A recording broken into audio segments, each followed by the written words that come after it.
여러분, 지난주에 병원에서 정말 충격적인 장면을 목격했습니다. 82세 김할아버지가 응급실로 실려왔는데요. 겉보기엔 멀쩡해 보이셨지만 불과 6개월 전만 해도 혼자서 장보기를 하고 계단을 뛰어 올라가셨던 분이었습니다. 그런데 이날은 화장실에서 넘어져서 일어날 수 없었다는 거예요. 더 놀라운 건 바로 옆 병실에 계신 94세 박 할머니였습니다. 이분은 혼자서 걸어 들어오셔서 검사 결과 언제 나와요? 라고 또렷하게 물어보셨거든요. 심지어 스마트폰으로 손자와 영상통화까지 하고 계시더라고요. 두 분의 나이 차이는 겨우 12세. 그런데 왜 이렇게 극명한 차이가 날까요? 40년간 노인의학과에서 일하며 수천 명의 환자를 진료한 저는 놀라운 사실을 발견했습니다. 건강하게 90세, 100세까지 사시는 분들과 70대의 병원 신세를 지는 분들 사이에는 명확한 차이점이 있다는 것이죠. 그리고 그 차이는 바로 4가지 치명적인 실수에서 시작됩니다. 여러분은 혹시 이런 생각 해보신 적 있으신가요? 나이 들면 쉬어야지, 많이 먹으면 살찌니까 적게 먹어야지, 사람들 만나기 귀찮으니 집에만 있자, 잠이 안 와도 참고 견디면 되겠지. 만약 이런 생각을 하고 계시다면 지금 당장 멈추셔야 합니다. 이 4가지가 바로 여러분의 건강한 노후를 망치는 무서운 실수들이거든요. 하지만 걱정하지 마세요. 이 영상을 끝까지 보시면 이 실수들을 어떻게 피하고 건강하게 100세까지 살 수 있는지 구체적인 방법을 모두 알려드리겠습니다. 특히 마지막에는 제가 직접 목격한 90대 환자분의 놀라운 일일 루틴까지 공개할 예정이니까 절대 놓치지 마세요. 그럼 지금부터 첫 번째 치명적인 실수에 대해 말씀드리겠습니다. 첫 번째 실수, 쉬면 쉴수록 빨리 늙는다. 여러분, 혹시 하루에 몇 시간이나 앉아서 지내시나요? 텔레비전 보기, 식사하기, 책 읽기까지 합치면 아마 8시간은 넘을 거예요. 얼마 전 75세 이 할머니가 저희 병원에 오셨습니다. 선생님, 요즘 다리에 힘이 없어서 계단 오르기가 힘들어요. 그리고 자꾸 깜빡깜빡해서 걱정이에요 라고 하시더라고요. 자세히 문진해보니 할머니는 코로나 이후로 거의 집에만 계셨다고 하더군요. 하루 종일 소파에 앉아서 드라마 보시고 식사도 소파에서, 심지어 낮잠도 소파에서 주무셨다는 겁니다. 여러분, 이게 얼마나 무서운 일인지 아세요? 우리 몸은 움직이지 않으면 정말 빠르게 망가집니다. 근육은 하루에 0.3%씩 줄어들고 뼈는 약해지고 혈액순환은 나빠집니다. 가장 무서운 건 뇌예요. 뇌로 가는 혈류가 줄어들면서 기억력과 집중력이 급격히 떨어집니다. 실제로 하루 8시간 이상 앉아있는 분들은 치매 위험이 1.5배나 높아진다는 연구 결과가 있어요. 심장병과 당뇨병 위험도 마찬가지로 크게 올라갑니다. 그런데 더 충격적인 사실은 이런 변화가 생각보다 훨씬 빠르게 일어난다는 거예요. 단 2주만 움직이지 않아도 근력이 15%나 감소한다는 연구가 있거든요. 반대로 꾸준히 움직이는 분들은 어떨까요? 91세 최할아버지 이야기를 들려드릴게요. 이분은 매일 아침 동네 한 바퀴를 걸으시고 오후에는 화분에 물을 주시고 저녁에는 간단한 체조를 하세요. 별거 아닌 것 같지만 이분의 혈압은 30대 수준이고 기억력 검사에서도 70대 평균보다 높은 점수가 나왔어요. 그럼 어떻게 움직여야 할까요? 첫째, 하루 30분 걷기입니다. 한 번에 30분이 부담스러우면 10분씩 3번으로 나누어도 됩니다. 아파트 복도를 걸어도 되고 마트에 장 보러 가는 것도 좋은 운동이에요. 둘째, 1시간마다 일어나기입니다. 알람을 맞춰두고 1시간마다 꼭 일어나서 화장실 다녀오기, 물 마시기, 간단한 스트레칭하기를 해보세요. 셋째, 집안일 적극 참여하기입니다. 청소, 설거지, 빨래 널기 모두 훌륭한 운동이에요. 특히 계단이 있으면 엘리베이터 대신 계단을 이용해 보세요. 넷째, 간단한 근력 운동입니다. 의자에서 일어서기를 10번, 벽에 기대어 팔굽혀펴기를 5번만 해도 근육 유지에 큰 도움이 됩니다. 여러분, 움직임은 곧 생명입니다. 쉬는 게 좋다고 생각하시겠지만 적당히 움직이는 것이야말로 진짜 휴식이에요. 몸이 활발해야 마음도 편해지거든요. 이제 두 번째 치명적인 실수에 대해 말씀드리겠습니다. 두 번째 실수, 적게 먹으면 오히려 병든다. 많은 분들이 나이 들면 적게 먹어야 한다, 살찌면 안 된다고 생각하세요. 물론 과식은 좋지 않지만 너무 적게 먹거나 영양 균형을 무시하는 것은 더 위험합니다. 83세 김할머니 사례를 들려드릴게요. 이분은 살찌는 게 싫어서 하루에 밥 한 공기와 김치, 그리고 바나나 하나만 드셨대요. 이 정도면 충분하다고 생각하셨던 거죠. 그런데 3개월 후 어떻게 되셨을까요? 머리카락이 빠지기 시작하고 상처가 잘 낫지 않고 감기에 자주 걸리셨어요. 계단 오르기도 힘들어지셨고요. 혈액 검사를 해보니 단백질과 각종 비타민이 심각하게 부족한 상태였습니다. 반대로 95세까지 건강하게 사신 박 할머니는 어떠셨을까요?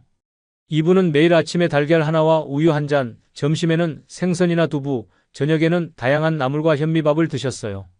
간식으로는 견과류와 과일을 챙기셨고요. 양은 많지 않았지만 다양한 영양소를 골고루 섭취하셨던 거죠. 나이가 들수록 왜 영양이 더 중요할까요? 첫째, 근육을 유지하려면 단백질이 꼭 필요합니다. 젊을 때보다 오히려 더 많은 단백질이 필요해요. 하루에 체중 1kg당 1.2g 정도는 먹어야 합니다. 둘째, 면역력을 지키려면 비타민과 미네랄이 충분해야 해요.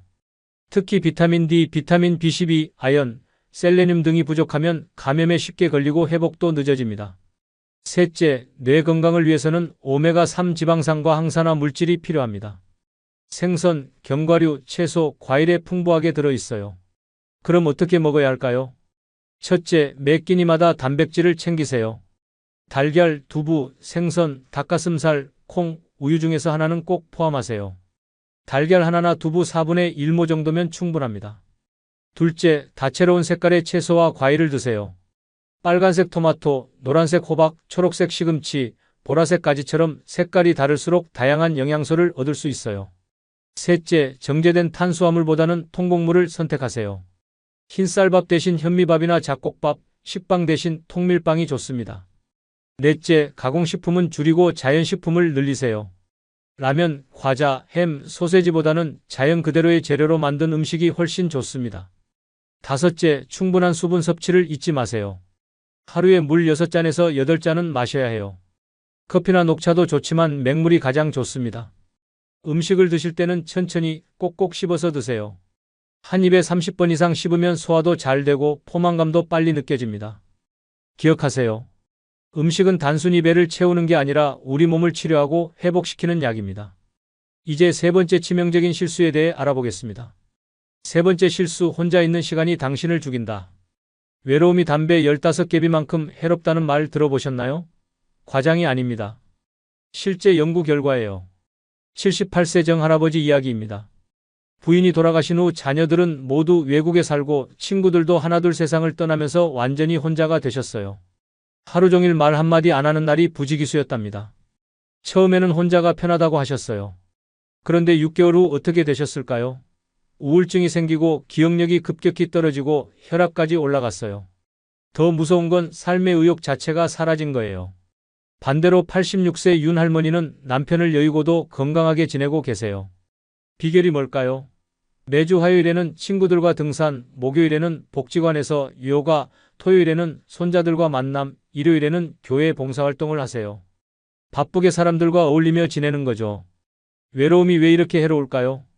과학적으로 외로움은 만성 스트레스를 일으킵니다. 스트레스 호르몬인 코르티솔이 계속 분비되면서 면역력이 떨어지고 염증이 증가하고 혈압이 올라가요. 뇌에서는 우울과 불안을 관장하는 부위가 활발해지면서 기분이 가라앉고 의욕이 사라집니다. 더 무서운 건 외로움이 치매 위험을 50%나 높인다는 사실이에요. 사람과의 대화가 줄어들면 뇌의 언어 중추가 쇠퇴하고 새로운 자극이 없으면 기억력도 급격히 떨어집니다. 그렇다면 어떻게 사회적 관계를 유지할 수 있을까요? 첫째, 가족과의 정기적인 연락입니다. 자녀들이 바쁘더라도 일주일에 한 번은 안부를 나누세요.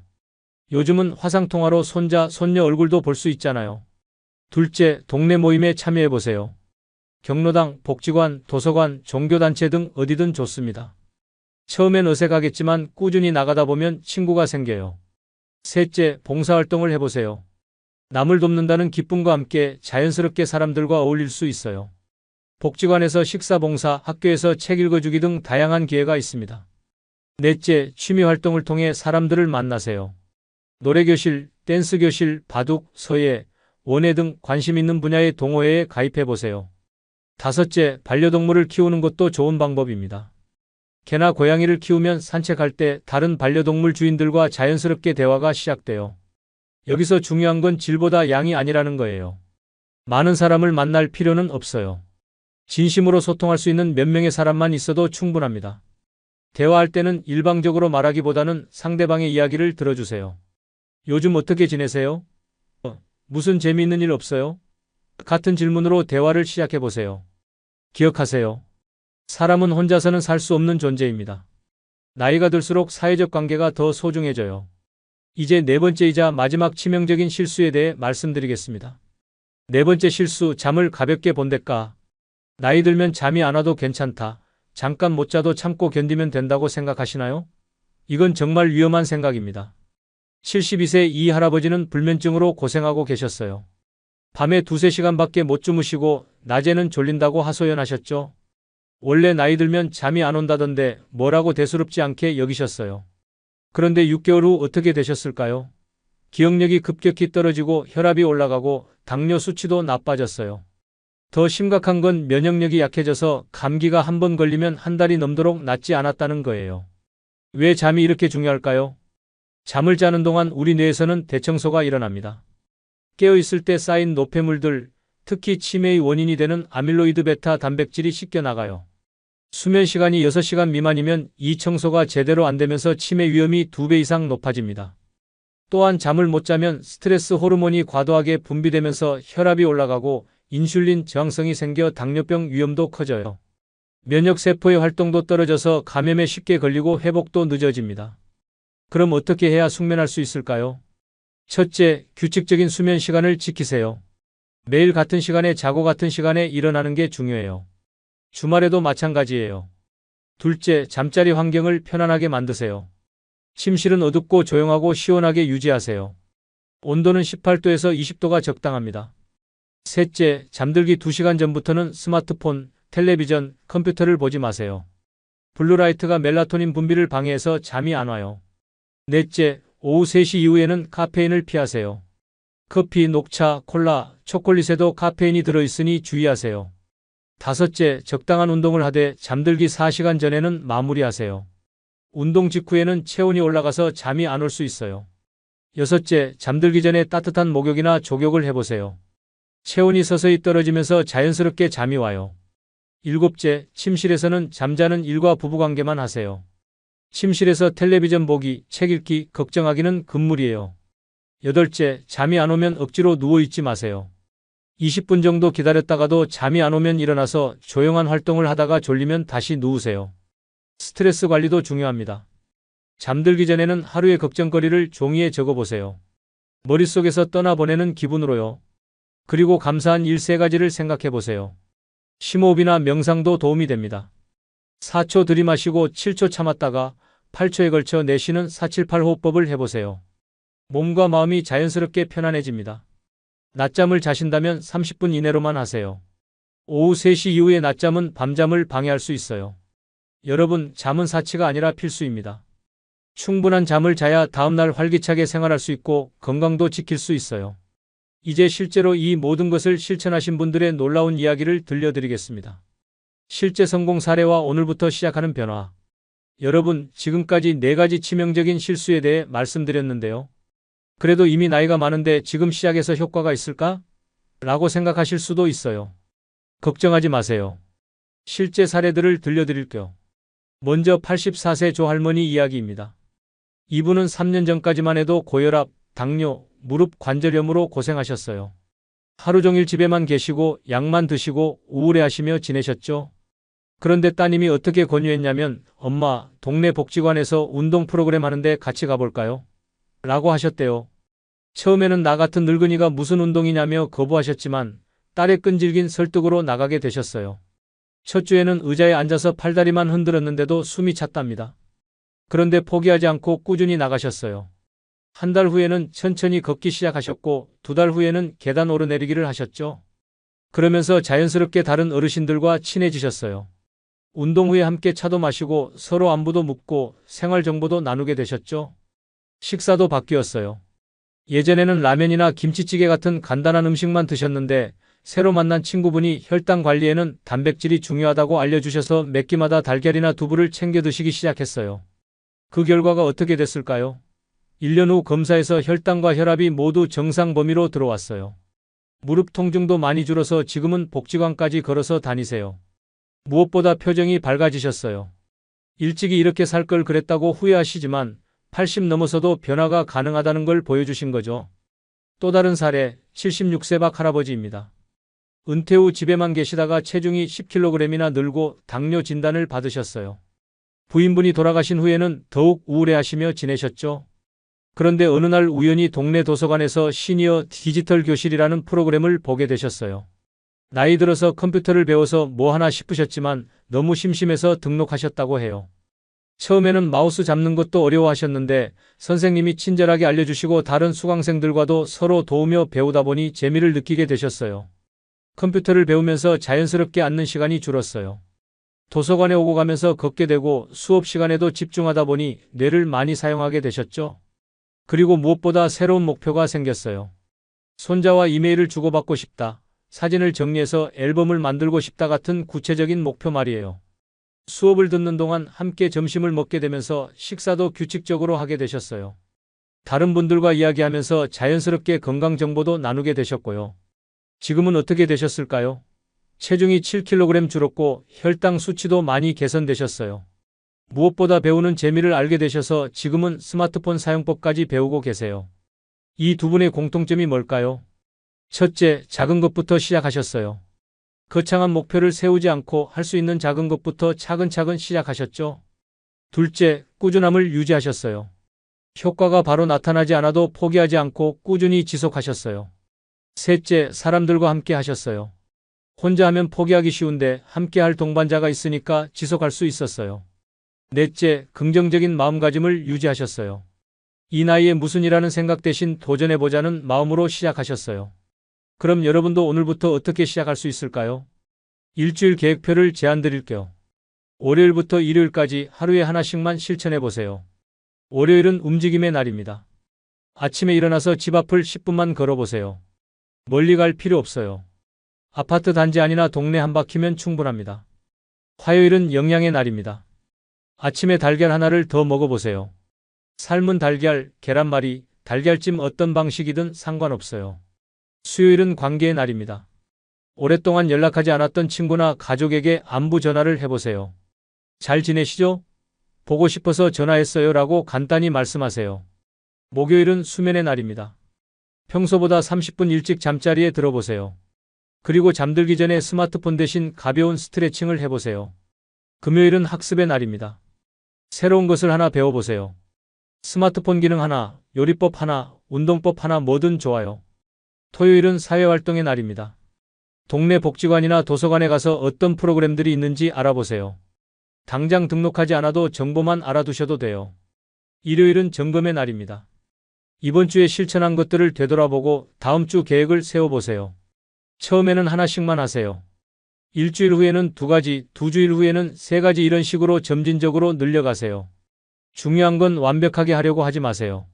월요일에 걷기를 깜빡했다면 화요일에 조금 더 걸으면 되고 화요일에 달걀을 못 먹었다면 수요일에 2개 먹으면 돼요. 나이대별로 조금씩 다르게 접근하는 것도 좋아요. 60대 분들은 아직 체력이 좋으니까 조금 더 적극적으로 도전해보세요. 등산, 수영, 자전거 타기 같은 운동도 좋고 새로운 취미나 자격증 공부도 좋아요. 70대 분들은 안전을 우선으로 하되 꾸준함에 집중하세요. 매일 같은 시간에 같은 활동을 하는 루틴을 만드는 게 중요해요. 80대 이상 분들은 할 수 있는 것부터 천천히 시작하세요.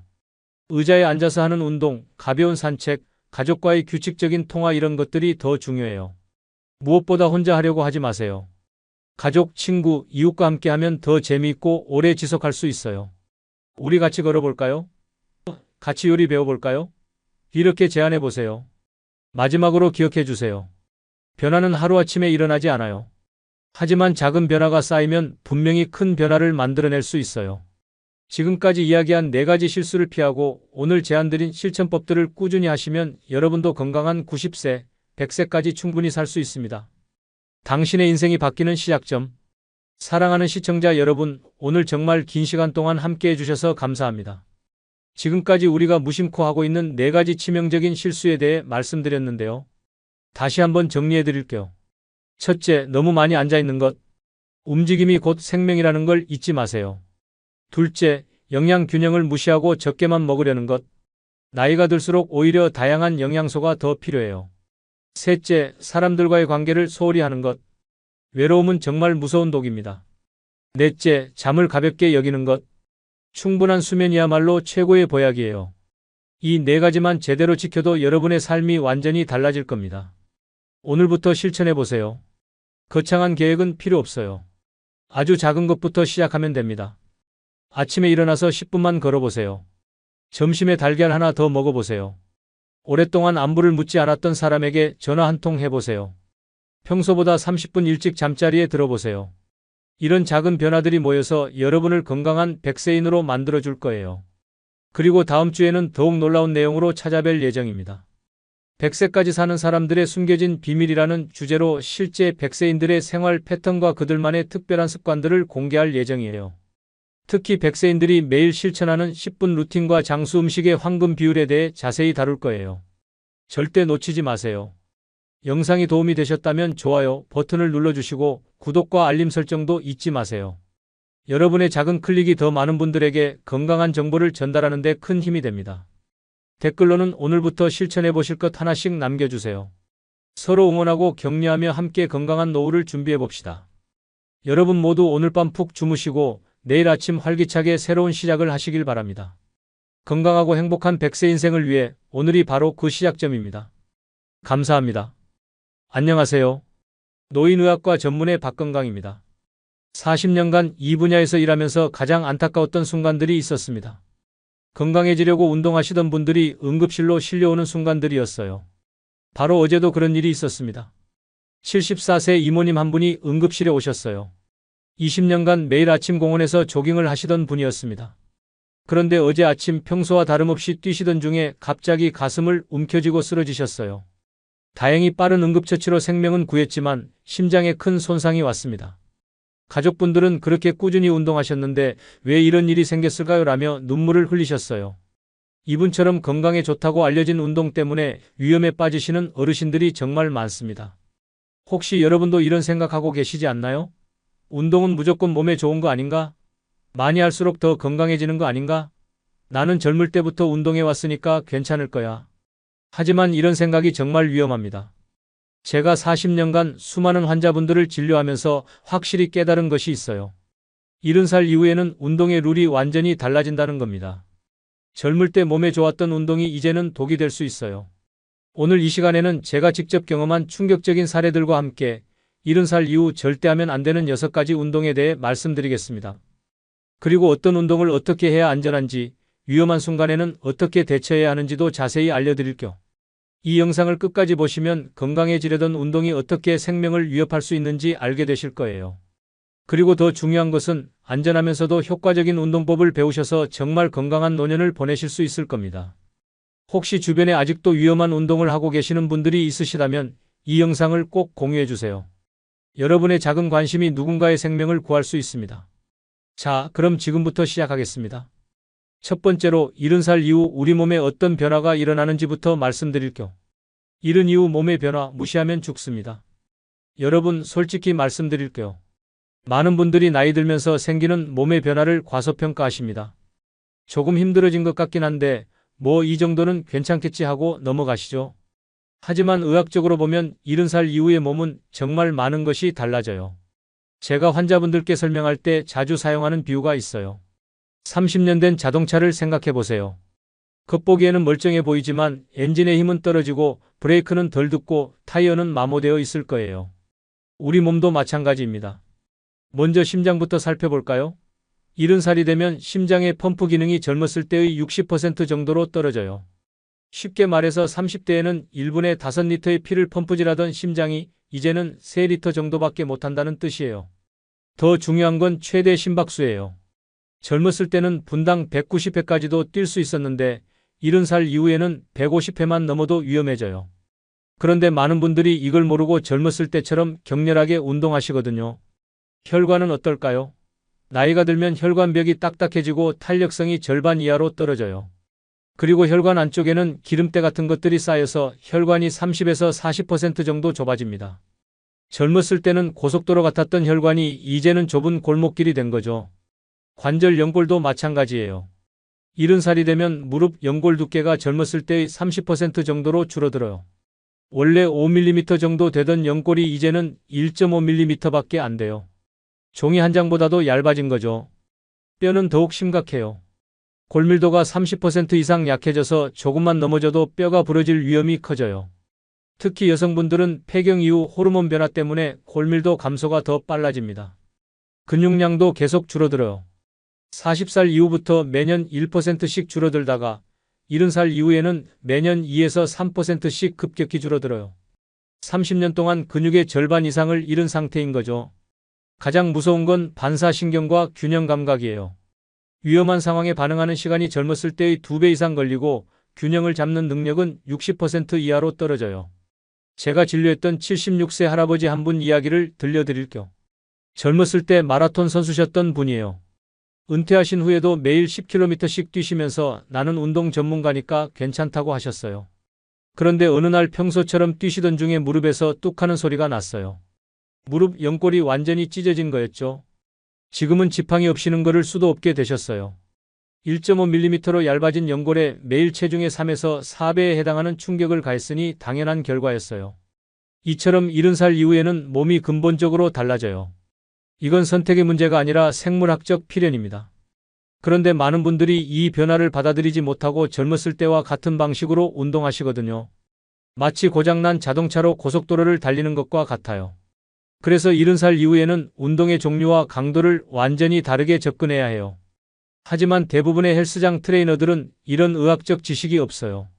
심지어 많은 의사들도 그냥 적당히 운동하세요 라고만 말할 뿐 구체적으로 어떤 운동이 위험한지는 알려주지 않죠.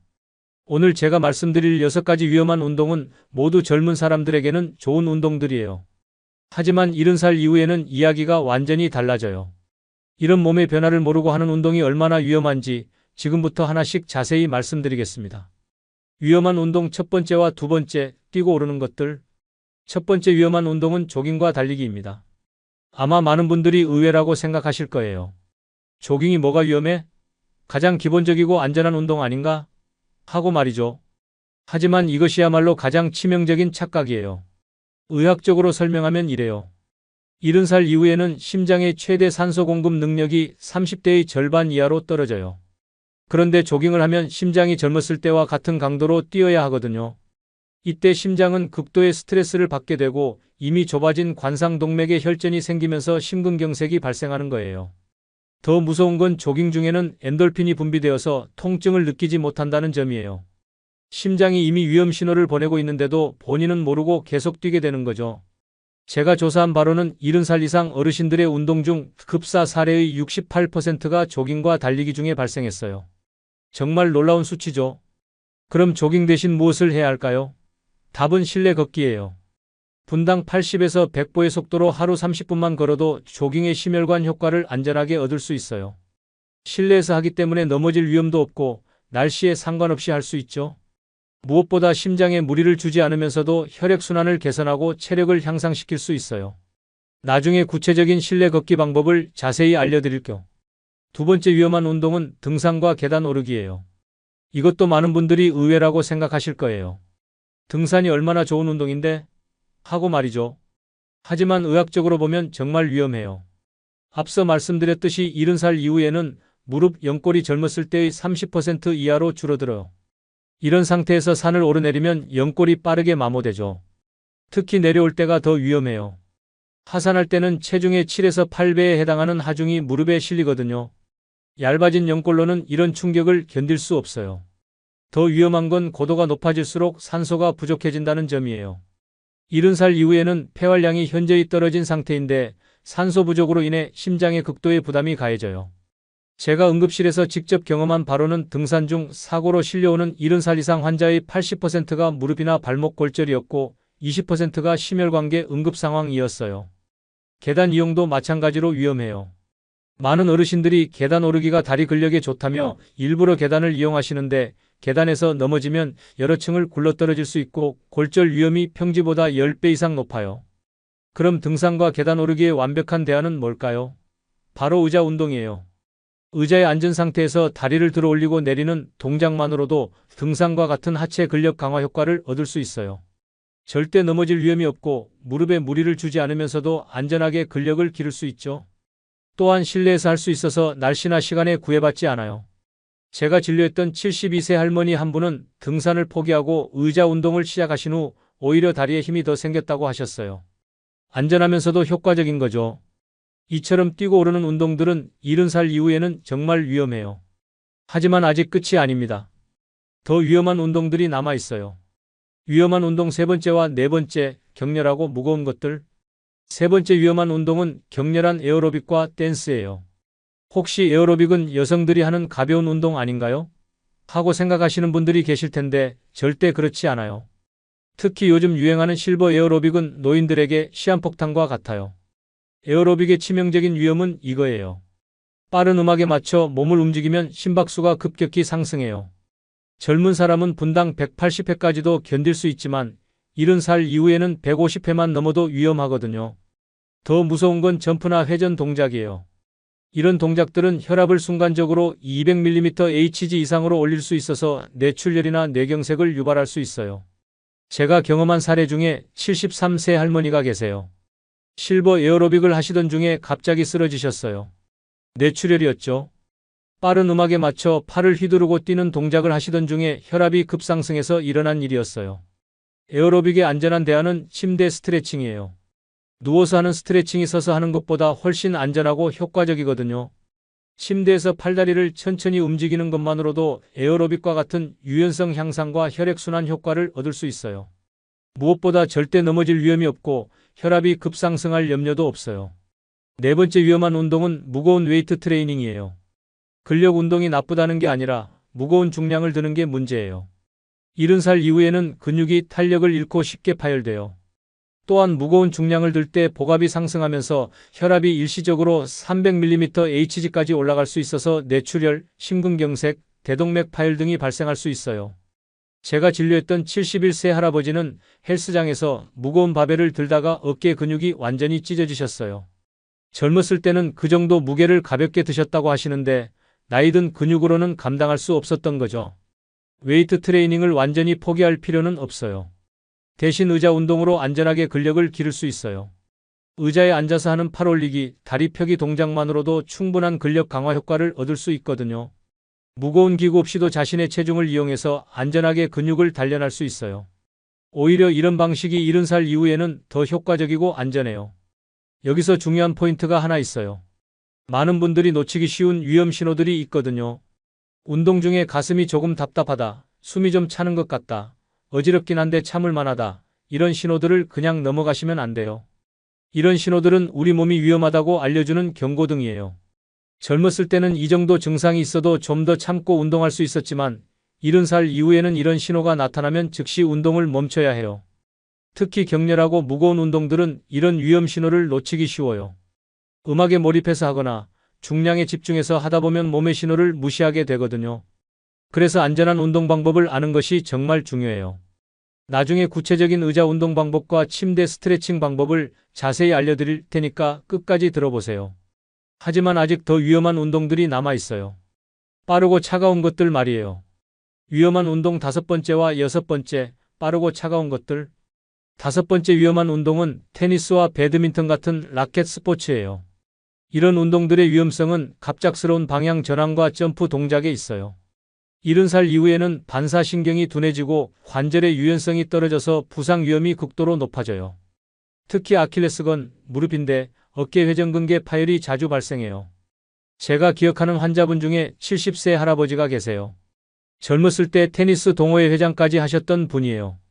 은퇴 후에도 계속 테니스를 치시다가 갑작스럽게 방향을 바꾸는 순간 아킬레스건이 끊어지셨어요. 젊었을 때는 그런 동작을 수없이 해도 괜찮았는데 나이가 들면서 힘줄과 인대가 딱딱해져서 갑작스러운 움직임을 견딜 수 없었던 거죠. 지금은 수술을 받으셨지만 예전처럼 자유롭게 걷기 어려워졌어요. 라켓 스포츠의 손목과 어깨 운동 효과는 의자에 앉아서도 충분히 얻을 수 있어요. 의자에 앉아 어깨를 돌리고 팔을 천천히 움직이는 동작으로 같은 부위의 근육을 안전하게 단련할 수 있거든요. 갑작스러운 방향 전환이나 점프 동작 없이도 충분한 운동 효과를 얻을 수 있는 거죠. 6번째 위험한 운동은 수영과 아쿠아로빅이에요. 아마 가장 의외라고 생각하실 거예요. 수영은 관절에 무리가 없는 최고의 운동 아닌가요? 하고 말이죠. 하지만 물속에는 우리가 모르는 치명적인 위험이 숨어 있어요. 수영에 숨겨진 위험은 체온 조절 능력 저하예요. 70살 이후에는 체온 조절 기능이 크게 떨어져서 차가운 물에서 급격한 체온 저하로 심장마비가 올 수 있어요. 또한 물의 압력이 심장에 부담을 주고 호흡 조절이 어려워져서 응급 상황이 발생할 수 있어요. 젊었을 때는 물속에서도 자유롭게 호흡 조절을 할 수 있었지만 나이가 들면서 폐활량이 떨어지고 호흡근이 약해져서 물속에서 숨쉬기가 어려워져요. 제가 경험한 사례 중에 75세 할머니가 계세요. 수영장에서 아쿠아로빅을 하시던 중에 갑자기 의식을 잃고 물에 빠지셨어요. 차가운 물 때문에 체온이 급격히 떨어지면서 심장에 문제가 생긴 거였어요. 다행히 즉시 구조되어서 큰 문제는 없었지만 정말 아찔한 순간이었어요. 수영의 전신 운동 효과는 침대에서 하는 스트레칭으로도 얻을 수 있어요. 누워서 팔다리를 천천히 움직이는 동작이 수영과 비슷한 전신 근육 사용 효과를 가져다 주거든요. 물에 빠질 위험도 없고 체온 조절 문제도 없어서 훨씬 안전해요. 이렇게 6가지 위험한 운동에 대해 말씀드렸어요. 조깅과 달리기, 등산과 계단 오르기, 격렬한 에어로빅과 댄스, 무거운 웨이트 트레이닝, 테니스와 배드민턴, 수영과 아쿠아로빅. 이 모든 운동들은 젊은 사람들에게는 건강한 운동이지만 70살 이후에는 생명을 위협하는 독이 될 수 있어요. 절대 잊지 마세요. 하지만 그렇다고 해서 운동을 포기하라는 게 아니에요. 문제는 운동 자체가 아니라 잘못된 운동을 하는 거거든요. 올바른 운동을 하시면 놀라운 변화를 경험하실 수 있어요. 그런데 운동을 시작하기 전에 반드시 해야 할 준비가 있어요. 이 준비를 소홀히 하면 아무리 안전한 운동이라도 위험할 수 있거든요. 운동 전 필수 체크리스트, 생명을 지키는 준비. 많은 어르신들이 그냥 가볍게 걷는 건데 뭘 그리 준비할 게 있어? 하고 생각하세요. 하지만 이런 안일한 생각이 큰 사고로 이어져요. 첫 번째 준비사항은 혈압과 맥박 측정이에요. 운동 전에 반드시 혈압을 재어보세요. 수축기 혈압이 160 이상이거나 100 이하면 그날은 운동을 쉬어야 해요. 혈압이 너무 높거나 낮은 상태에서 운동하면 정말 위험하거든요. 맥박도 중요해요. 안정시 맥박이 분당 100회 이상이거나 50회 이하면 그날은 운동을 피하는 게 좋아요. 이런 상태는 심장에 문제가 있다는 신호일 수 있거든요. 두 번째 준비사항은 복용 중인 약물 확인이에요. 혈압약, 당뇨약, 심장약을 드시는 분들은 반드시 평소 시간에 약을 드신 후 30분 뒤에 운동하세요. 약의 효과가 안정된 상태에서 운동하는 게 안전하거든요. 특히 혈압약을 드신 분들은 주의하셔야 해요. 약을 먹고 바로 운동하면 혈압이 너무 많이 떨어져서 어지럼증이나 실신이 올 수 있어요. 세 번째 준비사항은 수분 섭취예요. 운동 30분 전에 물 한 컵을 마시세요. 나이가 들면 탈수가 되기 쉽고 탈수 상태에서 운동하면 혈액순환에 문제가 생길 수 있어요. 하지만 너무 많이 마시면 안 돼요. 운동 중에 화장실에 가고 싶어서 집중이 안 될 수도 있고 배가 불러서 운동하기 불편할 수 있거든요. 네 번째 준비사항은 적절한 복장이에요. 헐렁한 옷과 미끄럽지 않은 신발을 신으세요. 특히 양말만 신고 운동하는 것은 절대 금물이에요. 바닥이 미끄러워서 넘어질 위험이 커요. 운동화는 끈을 단단히 묶고 옷은 움직이기 편한 것으로 입으세요. 너무 꽉 끼는 옷은 혈액순환을 방해할 수 있어요. 다섯 번째 준비사항은 응급상황 대비예요. 가족에게 운동 시작 시간을 알리고 핸드폰을 가까운 곳에 두세요. 혹시 모를 응급상황에 대비해서 응급연락처를 메모해 두는 것도 좋아요. 환경 점검도 중요해요. 실내 온도는 20에서 23도 정도가 적당하고 습도는 50에서 60% 정도가 좋아요. 너무 덥거나 추우면 체온 조절에 문제가 생길 수 있거든요. 운동할 공간도 미리 정리해 두세요. 바닥에 물건이 있으면 걸려서 넘어질 위험이 있어요. 충분한 공간을 확보하고 혹시 모를 상황에 대비해서 의자나 벽을 가까이 두는 것도 좋아요. 조명도 중요해요. 너무 어두우면 사고가 날 위험이 있고 너무 밝으면 눈이 부셔서 집중하기 어려워요. 적당한 밝기를 유지하세요. 이렇게 준비를 철저히 했다고 해서 끝이 아니에요. 운동 중에도 계속 자신의 몸 상태를 체크해야 하거든요. 위험한 신호가 나타나면 즉시 대처해야 해요. 운동 중 위험 신호와 응급 대처법. 운동 중에 나타날 수 있는 위험 신호들을 정확히 알고 계셔야 해요. 이런 신호가 나타나면 즉시 운동을 중단하고 적절한 조치를 취해야 하거든요. 첫 번째 위험 신호는 가슴 통증이나 압박감이에요. 가슴이 답답하거나 아프거나 누군가 가슴을 누르는 것 같은 느낌이 들면 즉시 운동을 멈추세요. 이것은 심장에 문제가 생겼다는 신호일 수 있어요. 가까운 의자에 앉아서 깊게 숨을 쉬고 옷을 느슨하게 하세요. 5분 후에도 증상이 계속되면 바로 119에 신고하세요. 두 번째 위험 신호는 호흡 곤란이에요. 숨이 차거나 호흡이 어려우면 즉시 중단하세요. 특히 말하기 어려울 정도로 숨이 차면 정말 위험한 상황이에요. 즉시 앉거나 누워서 쉬고 천천히 깊게 숨을 쉬세요. 그래도 호흡이 어려우면 응급실로 가야 해요. 세 번째 위험 신호는 어지럼증이나 현기증이에요. 머리가 어지럽거나 주변이 빙빙 도는 것 같으면 즉시 바닥에 눕거나 벽에 기대세요. 넘어질 위험이 있거든요. 다리를 심장보다 높게 올리고 찬물로 이마를 적셔주세요. 어지럼증이 계속되면 혈압이나 혈당에 문제가 있을 수 있으니까 병원에 가보시는 게 좋아요. 네 번째 위험 신호는 식은땀이에요. 운동량에 비해 비정상적으로 많은 땀이 나거나 특히 식은땀이 나면 위험해요. 이것은 심장이나 혈압에 문제가 있다는 신호일 수 있어요. 즉시 운동을 멈추고 시원한 곳에서 쉬세요. 수분을 조금씩 섭취하고 증상이 계속되면 응급실로 가세요. 다섯 번째 위험 신호는 메스꺼움이나 구토감이에요. 속이 울렁거리거나 토할 것 같으면 즉시 운동을 중단하세요. 이것도 심장이나 뇌에 문제가 있다는 신호일 수 있어요. 여섯 번째는 관절이나 근육의 갑작스러운 통증이에요. 평소와 다른 급작스러운 통증이 오면 즉시 멈추세요. 무리해서 계속하면 더 큰 부상으로 이어질 수 있어요. 해당 부위를 절대 움직이지 말고 얼음찜질을 해주세요. 통증이 심하면 즉시 병원에 가야 해요. 일곱 번째는 시야가 흐려지거나 귀가 먹먹해지는 증상이에요. 갑자기 앞이 잘 안 보이거나 귀가 잘 안 들리면 즉시 중단하세요. 이것은 뇌에 문제가 있다는 신호일 수 있어요. 여덟 번째는 심장이 불규칙하게 뛰는 거예요. 맥박이 너무 빠르거나 느리거나 불규칙하게 뛰면 위험해요. 평소와 다른 심장박동을 느끼면 즉시 쉬어야 해요. 가족분들도 이런 위험 신호를 알고 계셔야 해요. 말이 어눌해지거나 발음이 부정확해지면 뇌경색의 초기 신호일 수 있어요.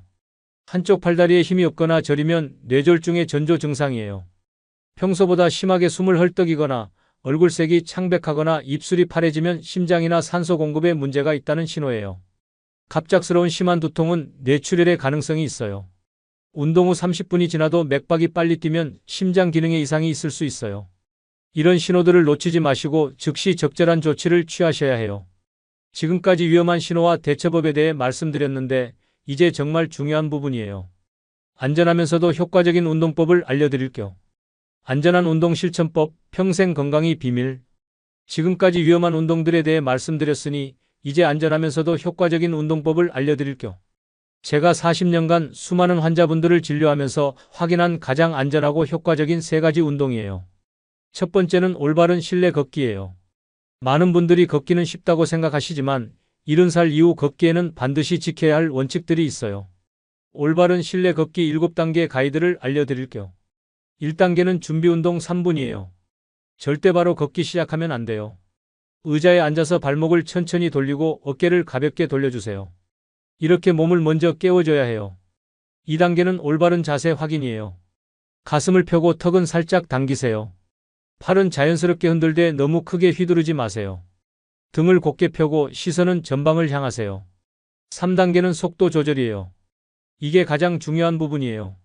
시계를 보며 15초 동안 몇 걸음 걸었는지 세어보세요. 20에서 25걸음이 적당해요. 이 속도를 유지하는 게 핵심이에요. 4단계는 거리보다 시간이 중요하다는 거예요. 처음엔 10분부터 시작해서 일주일마다 5분씩 늘려 최대 30분까지만 하세요. 너무 무리하지 마세요. 5단계는 숨쉬기 패턴이에요. 코로 들이마시고 입으로 내쉬세요. 2걸음에 한 번 들이마시고 2걸음에 한 번 내쉬는 것이 기본이에요. 이 리듬을 지키는 게 중요해요. 6단계는 중간 체크 포인트예요. 10분마다 잠깐 멈춰서 맥박을 재어보세요. 분당 100회를 넘으면 즉시 중단하고 쉬어야 해요. 무리하지 마세요. 7단계는 마무리 운동 5분이에요.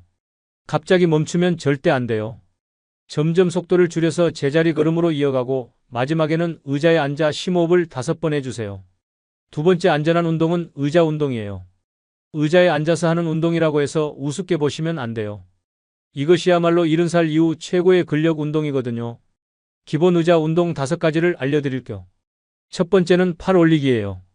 의자에 앉아 양팔을 천천히 위로 올렸다 내리기를 10번 반복하세요.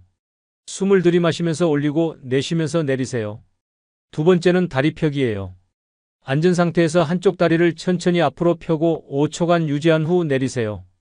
양쪽 다리를 번갈아가며 하세요. 세 번째는 어깨 돌리기예요. 어깨를 천천히 앞으로 5번, 뒤로 5번 돌려주세요. 이 동작은 어깨 관절을 부드럽게 해줘요. 네 번째는 발목 운동이에요.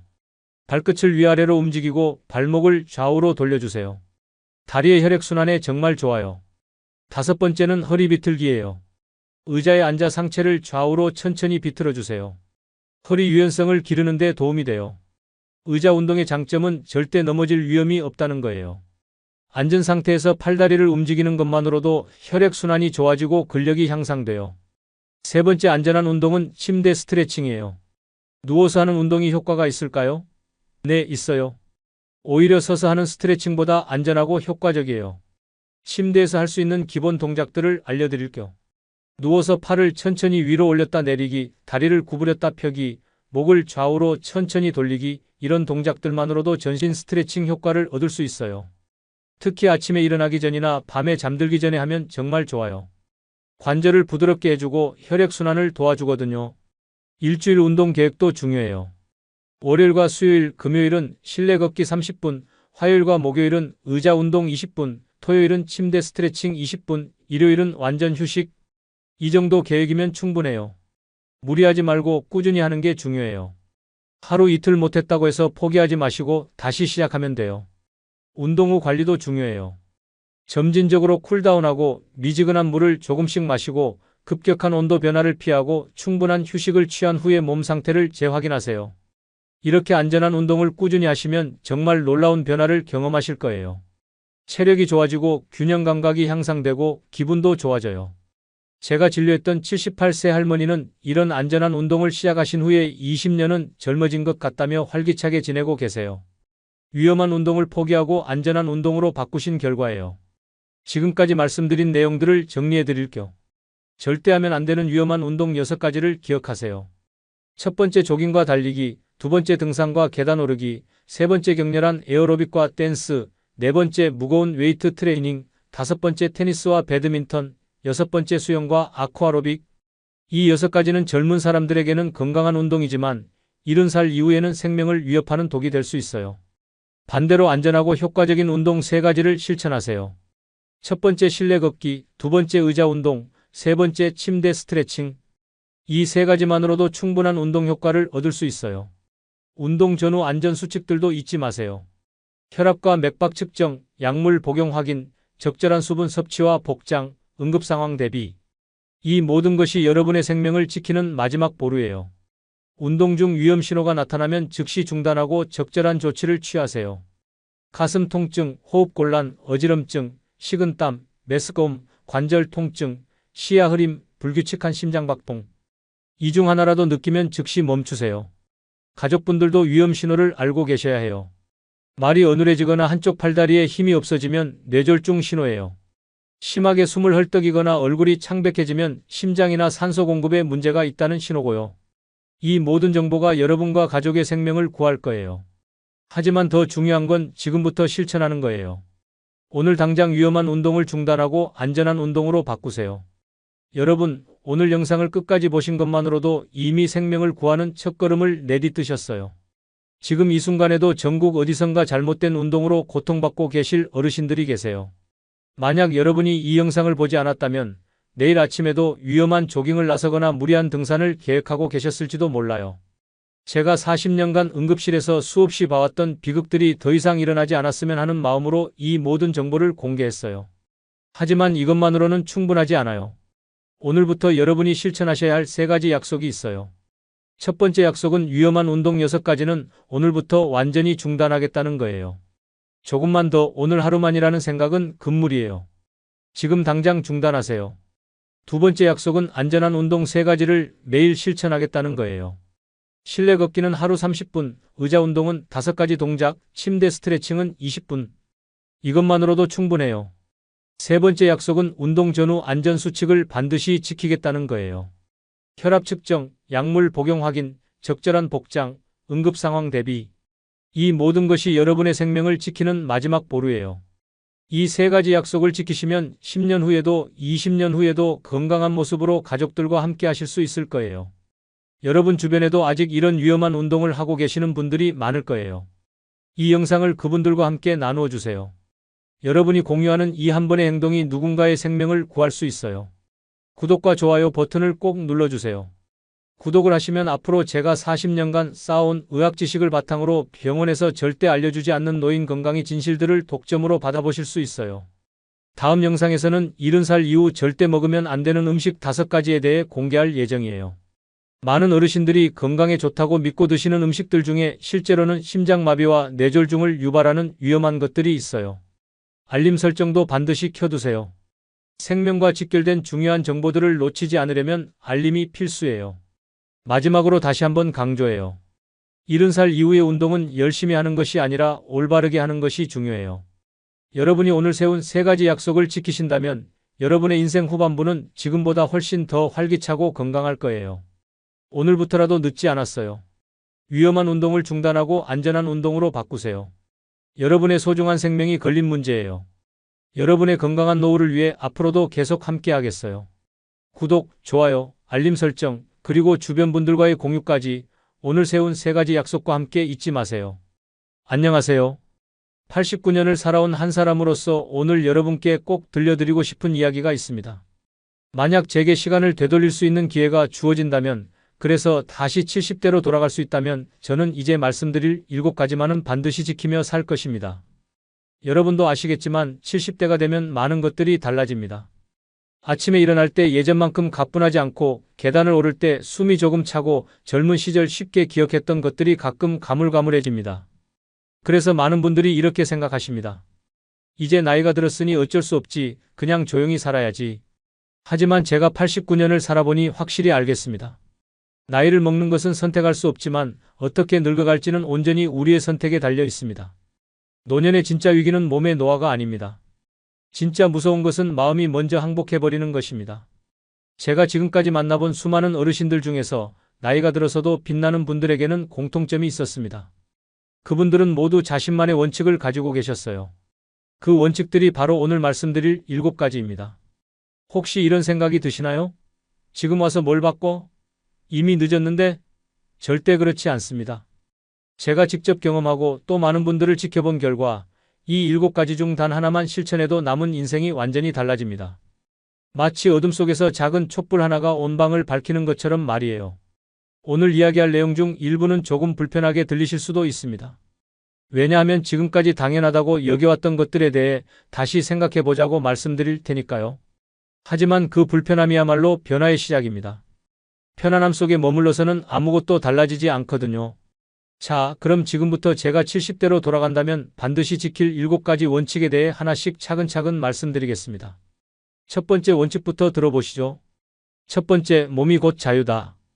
여러분, 자유라는 게 뭘까요? 하고 싶은 일을 마음대로 할 수 있는 것?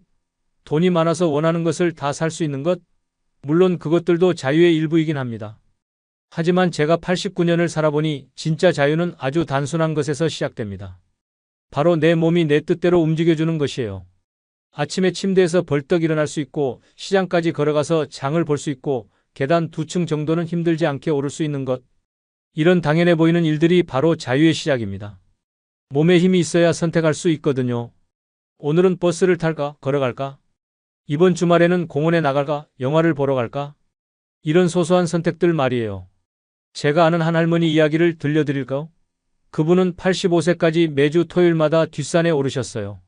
물론 젊은 사람들처럼 빠르게는 못 오르셨지만 그래도 꾸준히 1시간 정도 산길을 걸으셨죠. 동네 사람들이 나이가 들었는데 위험하지 않으냐고 말렸지만 그분은 이렇게 말씀하셨어요. 내가 산에 못 오르는 날이 바로 내가 진짜 늙는 날이야. 그분이 90살이 넘은 지금도 여전히 혼자 장을 보시고 전철을 타고 멀리 사는 자식들을 만나러 다니십니다. 같은 나이의 다른 분들이 집에서 누워만 계실 때 그분은 여전히 세상과 연결되어 계세요. 그 차이를 만든 건 특별한 비법이 아니라 매주 토요일 1시간씩 산을 오른 것이었습니다. 하지만 여기서 주의할 점이 있어요. 몸을 튼튼하게 하겠다고 갑자기 무리하시면 안 됩니다. 70대의 몸은 20대, 30대와 다르거든요. 무릎과 허리에 무리가 가지 않는 범위에서 천천히 시작해야 해요. 제가 추천하는 방법은 하루 20분 걷기입니다. 그것도 단순히 천천히 산책하는 게 아니라 조금 빠르게 걸어서 가슴이 두근두근하고 살짝 땀이 날 정도로 걷는 거예요. 처음에는 10분부터 시작해서 조금씩 늘려가시면 됩니다. 걸을 곳이 마땅치 않으시다고요? 집안에서도 충분히 할 수 있습니다. TV를 보면서 제자리에서 무릎을 높이 들고 걷기 운동을 하거나 부엌 싱크대를 잡고 발뒤꿈치를 들었다 내렸다 하는 운동만 해도 다리 근육을 유지하는 데 큰 도움이 됩니다. 팔의 힘도 중요해요. 물건을 들고 옮기고 높은 곳에 있는 것을 꺼내고 이런 일들을 혼자 할 수 있어야 독립적인 생활이 가능하거든요. 무거운 아령은 필요 없습니다. 물을 채운 페트병이나 쌀포대 같은 것으로도 충분해요. 팔을 위로 올렸다 내렸다 하는 동작을 하루에 10번씩만 하셔도 어깨와 팔의 힘을 유지할 수 있습니다. 여기서 중요한 건 꾸준함입니다. 하루 이틀 열심히 하다가 그만두는 것보다는 매일 조금씩이라도 계속하는 게 훨씬 효과적이에요. 근육이라는 게 참 신기해서 나이가 들어도 쓰면 쓸수록 강해집니다. 하지만 쓰지 않으면 빠르게 사라져요. 특히 70대 이후에는 근육이 빠지는 속도가 더 빨라지거든요. 그래서 운동은 선택이 아니라 필수입니다. 건강검진에서 이상 없다는 결과가 나왔다고 해서 안심하시면 안 돼요. 혈압이 정상이고 혈당이 안정적이어도 계단 2층을 오르지 못한다면 이미 자유의 일부를 잃은 거거든요. 몸의 힘은 곧 선택할 수 있는 권리입니다. 힘이 있으면 오늘 기분에 따라 걸어서 갈지 버스를 탈지 정할 수 있어요. 힘이 없으면 그런 선택권이 사라지고 할 수 있는 일이 점점 줄어듭니다. 그리고 자유를 잃는 순간 삶의 즐거움도 함께 줄어들어. 제가 지금도 매일 아침 일어나면 가장 먼저 하는 일이 발목을 돌리고 무릎을 굽혔다 펴는 것입니다. 오늘도 내 다리가 나를 어디든 데려갈 수 있는지 확인하는 거죠. 이 습관이 저를 89살까지 자유롭게 살 수 있게 해준 비결입니다. 하지만 몸만 건강해서는 부족합니다. 진짜 문제는 마음이 먼저 늙어버리는 거예요. 그래서 두 번째로 지켜야 할 원칙이 있습니다. 두 번째, 웃음이 약이다. 여러분, 언제 마지막으로 배꼽 잡고 웃으셨나요? 아마 기억이 잘 안 나실 거예요.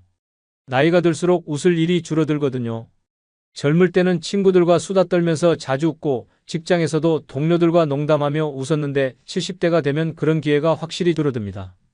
그런데 여기서 중요한 걸 놓치면 안 됩니다. 웃음은 기다린다고 저절로 오는 게 아니에요. 웃음은 만드는 겁니다. 특히 나이가 들수록 더욱 의도적으로 웃음을 만들어내야 해요. 제가 70대였을 때부터 시작한 습관이 하나 있어요. 매일 아침 세수를 마치고 거울 앞에 서서 30초 동안 웃는 거예요. 처음에는 정말 어색했습니다. 뭐가 그렇게 좋다고 혼자 웃나 싶기도 하고 억지로 짓는 웃음이 어색하기도 하고요. 하지만 몇 주가 지나니까 신기한 일이 일어났어요. 그 억지 웃음이 자연스러운 웃음으로 바뀌기 시작한 거예요. 거울 속에 웃는 얼굴을 보니까 기분이 실제로 좋아지더라고요. 그리고 하루 종일 웃음을 찾게 되었어요. 작은 일에도 웃을 수 있는 마음의 여유가 생긴 거죠. 웃음의 힘은 정말 놀랍습니다. 의학적으로도 증명된 사실이에요.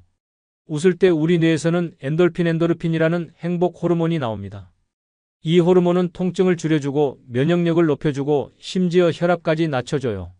심장병 환자들이 웃음 치료를 받고 나서 재발률이 현저히 낮아졌다는 연구 결과도 있습니다. 그런데 웃음의 진짜 힘은 몸의 변화가 아니라 마음의 변화에 있어요. 웃는 사람은 넘어져도 다시 일어나고 웃음을 잃은 사람은 서 있는 순간에도 흔들린다는 말이 있잖아요. 정말 그래요. 제가 아는 한 할아버지는 당뇨와 고혈압을 앓고 계셨는데 병원에 갈 때마다 간호사들과 농담을 주고받으셨어요. 검사 결과가 좋지 않아도 농담으로 넘기고 주사를 맞을 때도 간호사에게 오늘은 솜씨가 좋네요 하며 웃으셨죠. 그분을 아는 사람들은 모두 그분을 만나면 기분이 좋아진다고 했어요. 웃음은 전염됩니다. 내가 웃으면 상대방도 웃게 되고 그 웃음이 다시 나에게 돌아와서 더 큰 웃음이 돼요. 이렇게 웃음의 선순환이 일어나면 주변에 사람들이 모이기 시작합니다. 누구나 웃게 해주는 사람 곁에 있고 싶어 하거든요. 웃음을 만드는 방법은 생각보다 간단해요. 첫째, 웃긴 이야기나 농담을 모아두는 거예요. 신문이나 TV에서 재미있는 이야기를 봤을 때 메모해 두었다가 사람들과 만날 때 꺼내서 이야기하는 거죠. 처음에는 어색해도 계속 하다 보면 자연스러워져요. 둘째, 웃긴 프로그램이나 영화를 의도적으로 찾아보는 거예요. 요즘은 유튜브에도 재미있는 콘텐츠가 많잖아요. 하루에 10분이라도 웃을 수 있는 영상을 보면서 마음을 가볍게 만드는 시간을 갖는 거예요. 셋째, 과거의 즐거웠던 기억을 자주 떠올리는 거예요. 젊었을 때 친구들과 놀던 이야기, 자식들이 어렸을 때 귀여웠던 모습, 이런 추억들을 생각하면 저절로 미소가 지어집니다. 이 미소가 웃음의 씨앗이 되는 거죠. 혼자 있을 때도 웃을 수 있어요. 옛날 사진을 보며 그때를 회상하며 웃거나 손주가 그린 엉뚱한 그림을 보며 웃거나 심지어 TV의 동물들이 하는 우스운 행동을 보며 웃는 것도 좋아요. 작은 웃음이라도 하루를 따뜻하게 덮어줍니다. 가끔 이웃들이 제가 혼자 있으면서 웃는 소리를 듣고 찾아와서 무슨 좋은 일이 있으시냐고 물어보시곤 해요. 그럴 때 저는 그냥 웃고 싶어서 웃었다고 대답하죠. 그러면 그분들도 따라 웃게 되고 자연스럽게 즐거운 대화가 시작됩니다. 웃음을 만드는 데는 돈이 전혀 필요 없어요. 비싼 여행이나 특별한 선물, 화려한 행사 같은 것도 필요 없습니다. 평범한 일상 속에서도 웃음거리는 얼마든지 숨어 있어요. 문제는 우리가 그것을 찾으려 하지 않는다는 거예요. 나이가 들면 예전만 못하다는 생각에 빠지기 쉬워요. 하지만 웃음은 나이를 타지 않습니다. 오히려 나이가 들수록 더 깊이 있고 여유 있는 웃음을 지을 수 있어요. 살아온 경험이 많으니까 더 다양한 것들을 재미있게 볼 수 있거든요. 제가 만약 다시 70대라면 하루를 시작하기 전에 오늘 웃을 일을 하나씩 미리 정해둘 거예요. 그리고 그 일을 꼭 실천할 거예요. 웃음은 하루의 방향을 바꿉니다. 아침부터 찌푸린 얼굴로 시작하면 하루 종일 무거운 기분으로 지내게 되지만 웃음으로 시작하면 작은 어려움쯤은 가볍게 넘길 수 있어요. 웃음을 잃지 마세요. 그 웃음이 남은 인생을 환하게 비춰줄 거고 그 빛이 다른 사람들의 마음에도 새로운 기쁨을 만들어낼 거예요. 웃는 습관이 있는 사람은 나이가 들어 주름이 늘어도 그 주름마저 아름다워 보입니다. 그 미소는 살아온 세월의 증거이자 여전히 살아있다는 표시니까요. 그런데 몸과 마음이 건강해도 경제적 불안이 있으면 마음 편히 웃기 어려워요. 그래서 세 번째 원칙이 필요합니다. 세 번째, 작은 돈의 큰 힘. 여러분, 돈 이야기를 하면 조금 민감하게 생각하실 수도 있어요. 나이 들어서 무슨 돈이 그렇게 중요하냐고 하실 분도 계시고요. 하지만 제가 89년을 살아보니 노년의 돈의 의미는 젊을 때와 완전히 달라요. 젊을 때 돈은 성공의 상징이고 더 많은 것을 소유하기 위한 수단이었죠. 하지만 나이가 들어서 돈은 자유의 상징이에요. 남에게 의존하지 않고 내 뜻대로 살 수 있는 최소한의 방패막이 되는 거죠. 여기서 말하는 건 큰 돈이 아니에요. 월 10만 원이든 20만 원이든 내 힘으로 벌어서 내 통장에 내 이름으로 들어오는 돈이면 충분해요. 금액의 크기가 중요한 게 아니라 그 돈이 주는 심리적 효과가 중요한 거예요. 제가 아는 한 할머니는 75세에 뜨개질을 시작하셨어요. 처음에는 심심해서 시작하신 거였는데 만들어 놓고 보니 제법 예쁘더라고요.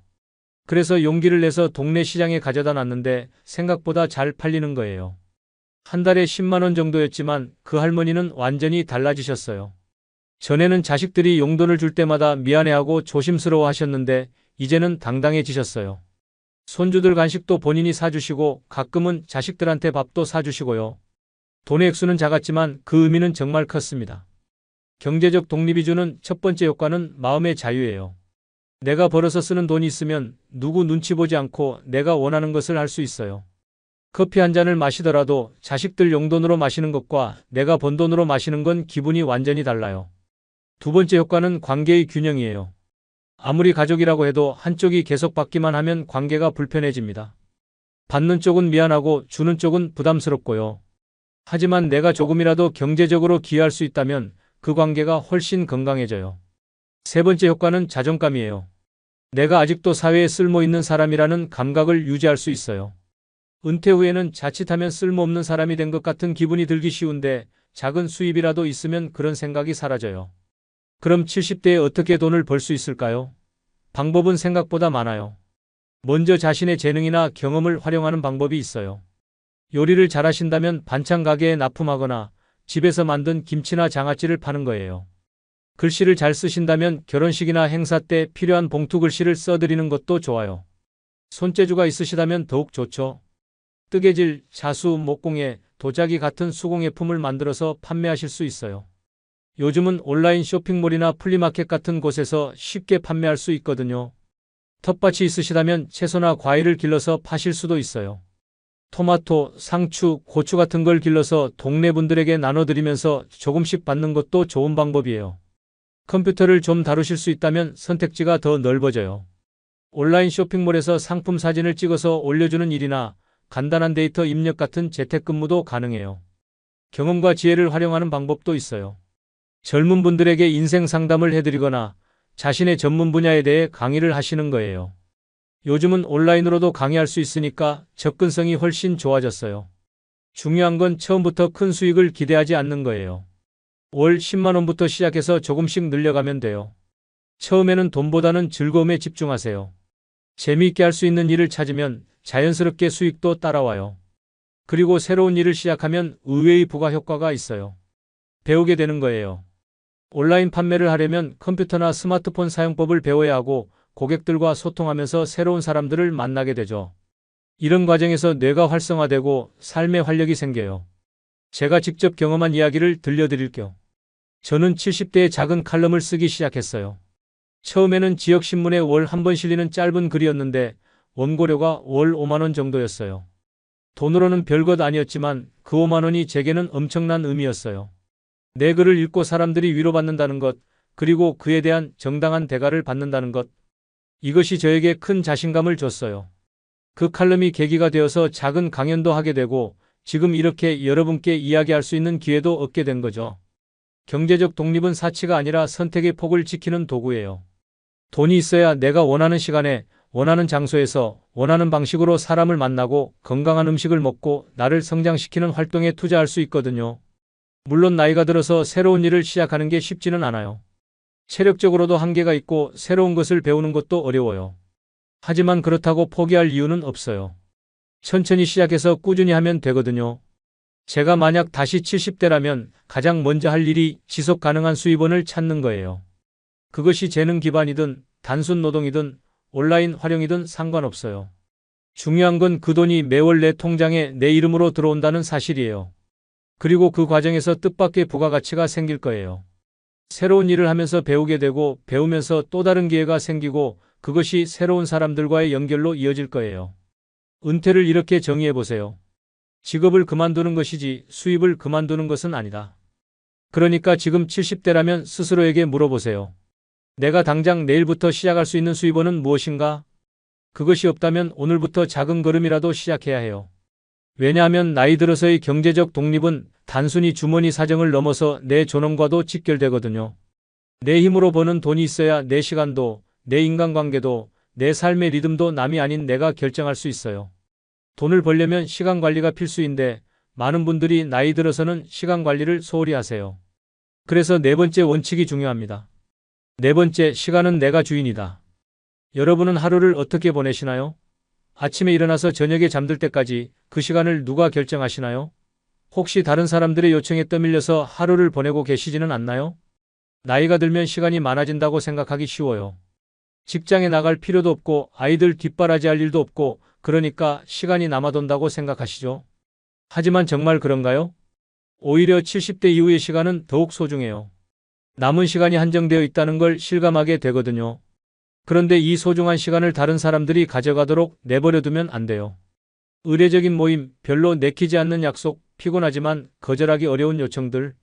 이런 것들이 쌓이면 하루 중 가장 맑고 소중한 시간을 갉아먹어요. 젊을 때는 그냥 사람을 만나고 관계를 넓히는 것이 중요했지만 70대 이후에는 관계의 폭이 아니라 질이 중요해요. 제가 89년을 살면서 깨달은 건 시간은 돈보다 훨씬 희소한 자원이라는 거예요. 돈은 잃어도 다시 벌 수 있지만 한번 지나간 시간은 절대 돌아오지 않거든요. 특히 70대 이후의 시간은 단순한 흐름이 아니라 남은 인생의 질을 결정하는 핵심이에요. 그래서 시간을 지키는 법을 배워야 해요. 첫 번째는 하루를 세 구역으로 나누는 거예요. 황금 집중 시간, 교류와 활동 시간, 회복과 정리 시간으로 말이에요. 황금 집중 시간은 하루 중 가장 맑고 에너지가 충만한 시간대예요. 대부분 아침에 일어난 후 두세 시간 안에 와요. 이 시간에는 절대로 외부 약속이나 소모적인 활동을 넣으면 안 돼요. 오직 나를 위한 핵심 활동에만 써야 해요. 책을 읽거나 글을 쓰거나 산책을 하면서 생각을 정리하는 시간이에요. 심지어 아무것도 하지 않고 창밖을 바라보는 것도 좋아요. 중요한 건 이 시간을 누구에게도 빼앗기지 않는 거예요. 두 번째 구역인 교류와 활동 시간은 오전에서 오후로 넘어가는 시점이나 점심 식사 후예요. 이때는 비교적 에너지가 분산되기 때문에 사람을 만나거나 가벼운 외부 활동을 하기에 적합해요. 단, 의미 있는 사람과 의미 있는 활동만 넣어야 해요. 세 번째 회복과 정리 시간은 해가 저물어가는 저녁 이후예요. 하루를 돌아보며 마음을 가라앉히고 다음 날을 준비하는 시간이에요. 이 시간대는 불필요한 자극을 줄이고 몸과 마음이 편안해지도록 하는 게 핵심이에요. 제가 직접 실천하는 방법 중 하나는 저녁 7시 이후에는 새로운 약속을 만들지 않는다는 거예요. 이 단순한 규칙이 수면의 질을 높이고 다음날 아침 황금 시간을 보장해줘요. 시간을 지키는 또 하나의 방법은 거절 근육을 기르는 거예요.